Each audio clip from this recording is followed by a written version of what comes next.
Good afternoon, fellow representatives. My name is Rocky, and I'm the chapter leader for Wisconsin Gays Against Groomers.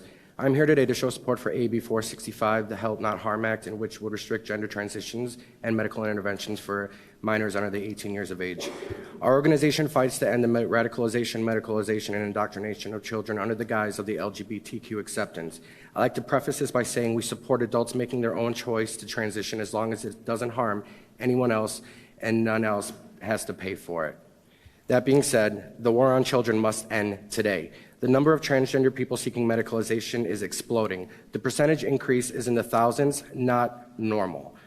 And in Madison, a 7-year-old child can come here because it is a sanctuary county for transgender people and have their healthy body parts removed and be prescribed medications to suppress their natural puberty.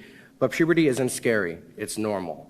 The saturation of trans ideology has taken over every aspect of society today. We watch our screens and mainly see transgender people who are happy. We see a lot of celebration stories about how beautiful it is to be trans. What you don't always see are the horror stories that follow some of these victims. That's what these people are. They're victims. The rise in detransitioners coming out is extraordinary, but not shocking. The brain doesn't fully develop until the age of 25, sometimes even later. There are laws put in place to protect people from doing or making decisions that can ultimately ruin their lives. There are laws to drink, to get a tattoo, vote, fight for our country, to drive, to get a loan. But when it comes to mutilating your body, this ideology says any age is okay. It's open season. In 2002, a controversial interview with Professor Ocampo, a Filipino-American sociology professor with expertise in gender and sexuality, he spoke about the precedence of underlying psychiatric disorder in a portion of the transgender group. This led to a response by the Healthcare Inspectorate, who asked that a Dutch Association for Psychiatry formulate clear criteria for indications of sex reassignment procedures on that basis. The professor received an invitation from the board to participate in working group for transsexual operations, and then suddenly it went quiet. The group never met. Ocampo came up with his own proposal to appoint an independent review committee to the project, which never happened. And yet things of lesser importance typically have a review committee. To quote Ocampo, there is currently no consensus on how to best shape the indications of gender affirmation.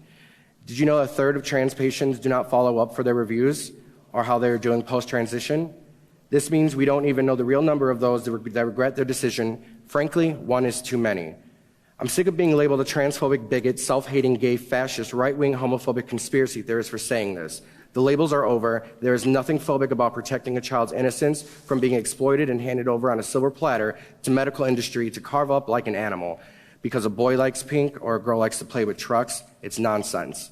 As adults and Americans, we have a duty to protect children from harm, from the real dangers that are out there in this world. It is our responsibility to guide these children on a path that will give them the best chance at a healthy, successful, long, happy future, not coerce them into a life of endless debt, reconstruction surgeries, depression, and suicidal thoughts. The experimentation on children must end today.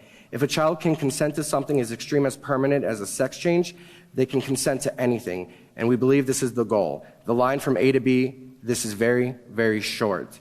It is up to us to correct this mistake. What side of history do you want to be on? The side that fought to protect the innocence of children, letting them grow up to be themselves and discover themselves naturally?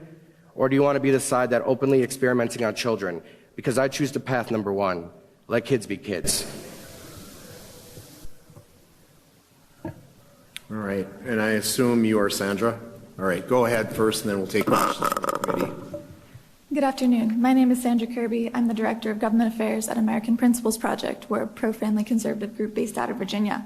And I'm here in support of AB 465 to protect children from undergoing debilitating surgeries that do nothing to address the source of their ailments, pre-existing conditions, or comorbidities. It's been long acknowledged that minors are not prepared to make life-altering decisions. That's why we don't allow them to get something as permanent as a tattoo. The idea that a child going through the discomfort of puberty will have the presence of mind to understand the full consequences of chemically altering that process is absurd, especially since our own scientists have yet to issue a comprehensive and cohesive study on the subject. Puberty is a time of transition, an acclimation to adulthood where the body reaches another stage in the completion of maturity. It's naturally uncomfortable. We go through many stages of it, teething for a baby, pulling teeth as a child, and many more. You suffer through it, and you may never want to go through it again, but the end result was an enhancement of your previous natural capacities.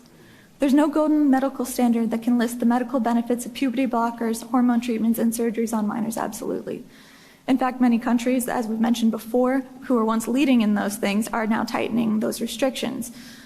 We talked about Finland, Sweden, the Netherlands, and England, all concluding that the risk-benefit ratio of youth gender transition ranges from unknown to unfavorable. What can be shown concretely are the many negative and painful side effects resulting from transition culture. Puberty blockers like Lupron are causing premature osteoporosis in teens, which leads to fragile bones, slipped hips, and other injuries typically associated with the elderly. Cross-sex hormones are sterilizing, and the surgeries leave lifelong wounds that will never fully heal. Just ask detransitioners like Chloe Cole, who underwent those things as a minor. These so-called treatments are not healing children, but making them lifelong patients in medical test cases. No child should be treated as an experiment. No child should look to a trusted medical professional for help, only to find himself perpetually dependent on drugs and even further invasive surgeries to mitigate the damages. Most children who suffer from gender dysphoria resolve those feelings after puberty. Many of them are also struggling with other mental health challenges, such as autism, anxiety, and depression. Still others have been victims of sexual assault. Yet, the standard of care they are told to expect and embrace is one that ignores their mental struggles and instead maims their physically healthy bodies. Medicine should correct an ailment so that the full body can function at its greatest capacity. It shouldn't maim the healthy organs to suit the sickness. We need to protect these children when they're at this pivotal and uncomfortable time in their lives. This is when they need our strongest support, and right now the problem is so endemic that they need it from their legislature. We already have support around the nation with 21 states who have passed different laws supporting this protections for children. We've got those other nations across the globe who are starting to come around, and I hope the rest of our nation is not behind. I appreciate the committee dedicating their time to this issue today, and on behalf of American Principles Project, I urge you all in support of passage of AB 465.